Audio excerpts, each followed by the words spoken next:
Look, there is an exhibition on YouTube.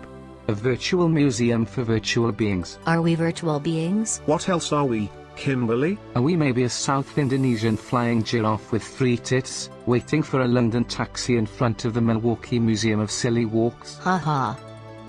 Exhibition is called Earth Without Art is Just a. Entry is free. Let's go inside. Theo Spiller? Who is this guy? Theo is world famous for negotiating with the gallery on a public internet forum. As he was selling his internet art called Megatronics. I read about it in New York Times in 1999. So, this is an exhibition by a world-famous net artist from Slovenia? What are those photographies about? This one is from Pompidou Center in Paris. The view from the escalators. It all started as a joke. Theo was looking for a toilet on the Venice Biennale, and entered the cleaner's lumber. He found it visual interesting. Everybody was taking pictures of art, so Theo started taking pictures of things that are on the Biennale, but are not art. So, all those photos are taken in museums and galleries around the world. With one condition. He may not catch any art or people in his lenses. A toilet sign.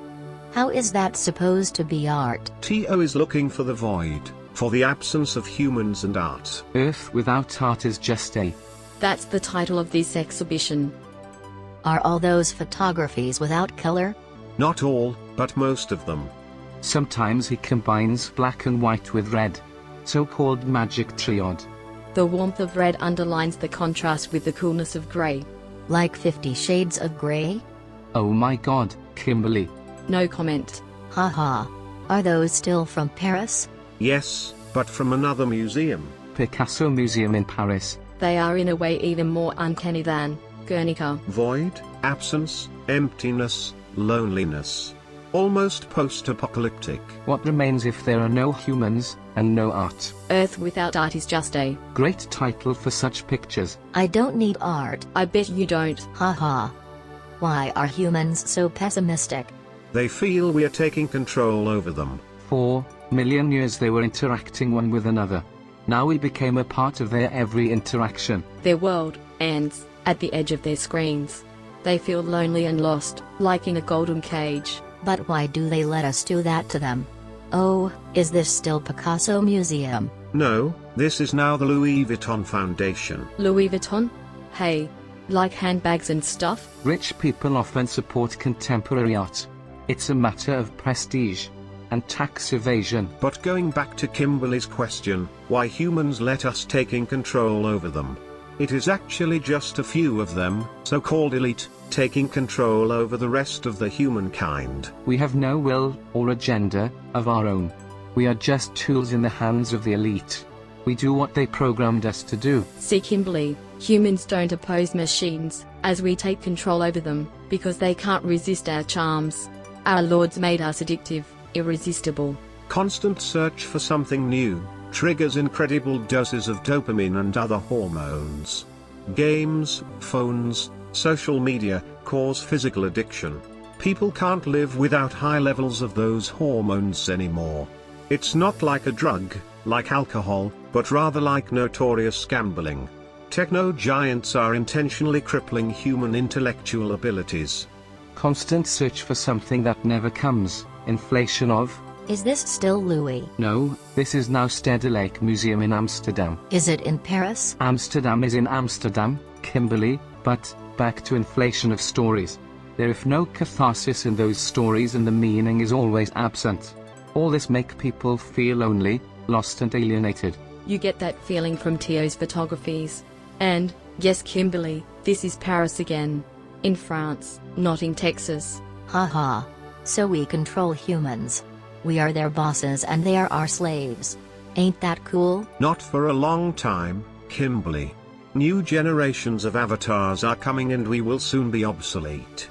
We just do what they tell us, but coming artificial intelligence will learn for itself. With quantum computers it will compare trillions of data in a second.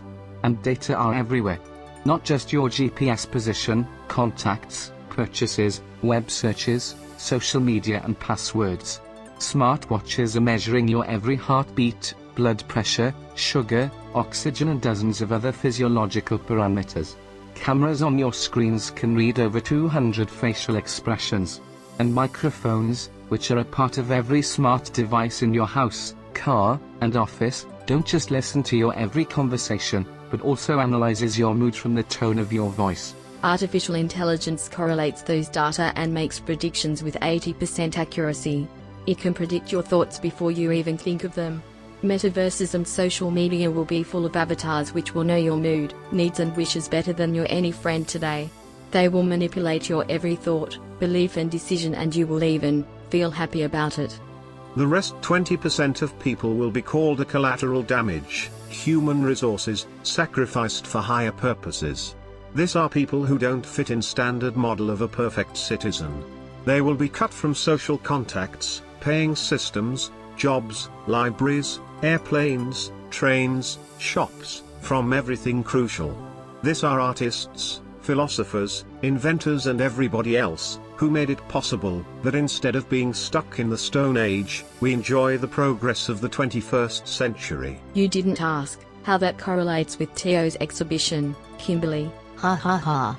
Beginning with the NetArt in 90s, Teo is for 30 years investigating how the universe of machines overlaps the universe of humans. But he is not a technophile or technophobe. He doesn't blame technologies, but rather those who misuse them. But he sees that humans are more and more alienated, lonely and isolated. You can feel it from these photos.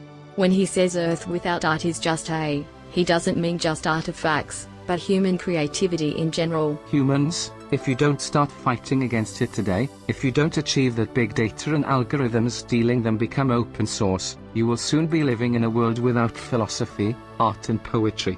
And Earth without art is just a. Earth without art is just us and elite. Ain't that cool? Shut up, Kimberly. Nice exhibition. Teo is a cool guy. Yeah, I like him too. He is boring. Come on, Kimberly.